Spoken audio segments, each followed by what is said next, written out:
Mga kababayan, magandang araw po sa inyong lahat. Isang napakalaking truth bomb ang sasabog ngayon, ha? Pero bago ang lahat, isang blind item muna tayo para magising ang mga natutulog nating mga opisyal. Sino itong nagpapakilalang veteranong mambabatas na ngayon ay nasa matinding panic mode dahil sa nagaganap na kudeta at bentahan ng impluensya diyan sa Senado?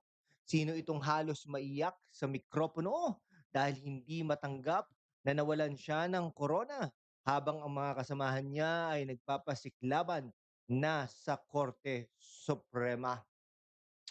Truth bomb, walang iba kundi ang kampo ni na Senador Alan Peter Cayetano na pilit sinisipa ng bagong alyansa ni Acting Senate President Sherwin Gatchalian.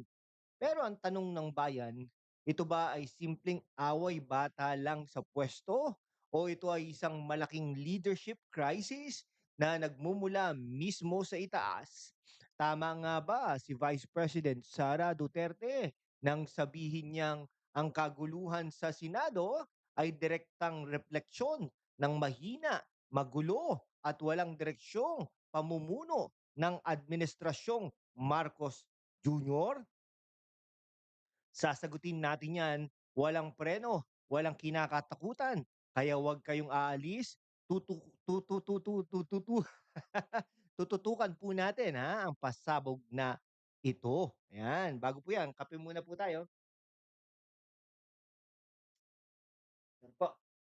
Okay, maraming salamat po mga kababayan, lalo na sa ating mga masang Pilipino na nagbabalikat ng mataas na presyo ng bigas at sa ating mga bayaning OFWs na nagpapadala ng remittance para lang mabuhay ang ekonomiya. Bakit natin kailangan pakialaman ang rambulan diyan sa Senado, ha? Habang kayo ay nagpapakapagod na ang mga mambabatas nyo nag-aagawan sa silya. Noong June 3 nga, nagdeklara ng bakante sa lahat ng pwesto. Ngayon may dalawang umaaktong leader, si Gatchalian na kinikilala ng Malacanang at si Cayetano na nagsasabing ito ay isang illegal kudita. Isipin ninyo pati payroll ng mga empleyado ng Senado naging issue kung sinong pipirma. Nagkakahati-hati ang institusyon.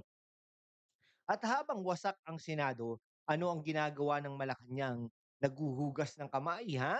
Sabi ng Palace Press Officer, ayusin daw muna ang Senado, ang sigalutan nila bago mag-call ng special session. Teka muna, isang malaking strategy ba ito para madistract ang taong bayan sa mga totoong problema tulad ng naganap na Mindanao earthquake o ang paparating na impeachment court laban kay VP Sara Duterte ngayong June 18 next week na po 'yon. Ito ang realidad. Ang gobyernong ito mukhang nawalan na ng kontrol sa sarili nitong mga kaalyado. Kaya tama lang na magsalita mga kaibigan si VP Sara Duterte at sabihin magulo na talaga kay Marcos. Magulo talaga kay Marcos. Dahil kung ang liderato sa itaas ay matatag, walang puwang ang ganitong teleserye at bastusan sa loob ng Senado. Pumasok tayo sa ating deep explainer. Gamitin natin ang ating analysis dahil hindi natin nahayaang paikutin tayo ng mga balat sibuyas na politiko.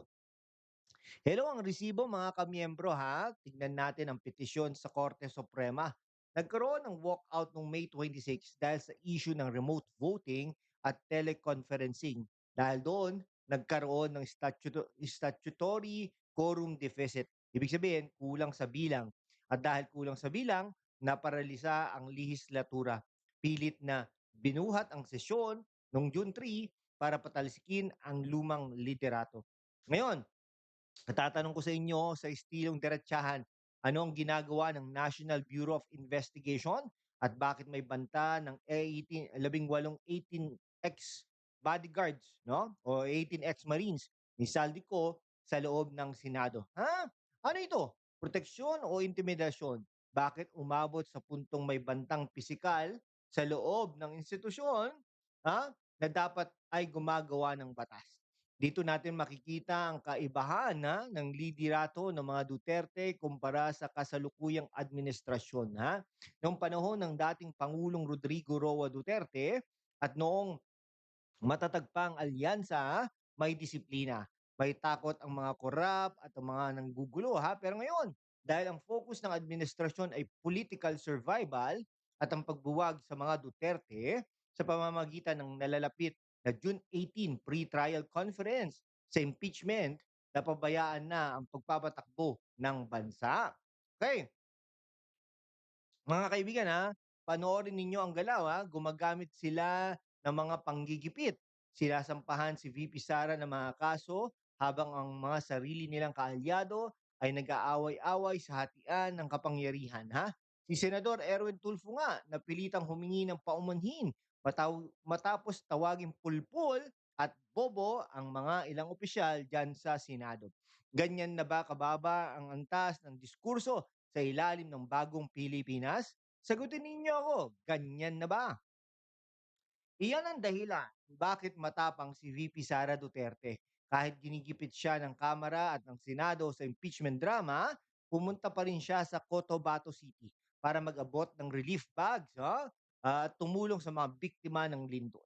Habang ang Malacanang ay busy sa political maneuvering, ang vice presidente ay nasa ground kasama ang masa. Sino ngayon ang tunay na may malasakit? Sino ngayon ang tunay na nagtratrabaho? Okay mga kababayan nakikita nyo kung gaano kalalim ang dumi ng ating politika.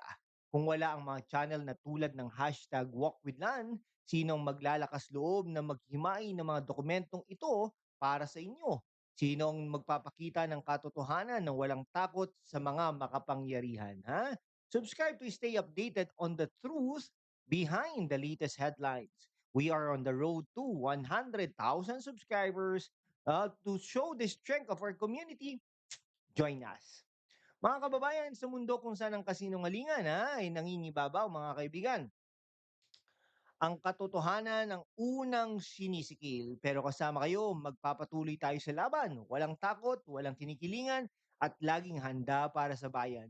Sumali na sa aking YouTube channel membership sa hashtag #WalkWithLan at tulungan natin ang channel na maabot ang 100,000 subscribers.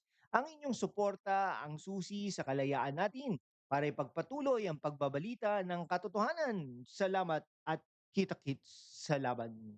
O para sa ating pagtatapos, heto ang paliwanag ng henyo at ang aking hatol nilan. Ang nagaganap na gulo sa Senado ay hindi lang simpleng away sa pwesto ng mga tuta at trapo. Ito ay malinaw na patunay na kapag ang pinuno ay walang political will na ayusin ang sarili niyang bakod, ang buong bahay ay guguho. Pinatutunayan lang ni VP Sara Duterte na handa siyang tumayo bilang boses ng katotohanan laban sa isang administrasyong tila mas interesadong magpapogi sa labas ng bansa kaysa ayusin ang kaguluhan sa loob ng sarili nitong gobyerno. Ang hatol natin ngayon, tama na ang drama. Unahin ang sikmura ng bansa. Gisingin natin ang mga natutulog sa pansitan.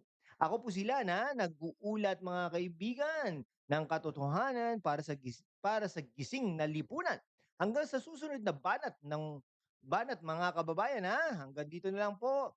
Salamat po sa inyong lahat at saka ano po para po sa ating mga masugid nating manonood at mga kawok at gustong i-upgrade ang kanilang mga home office, streaming setup habang nanonood sa ating gabi-gabi, araw-araw na talakayan.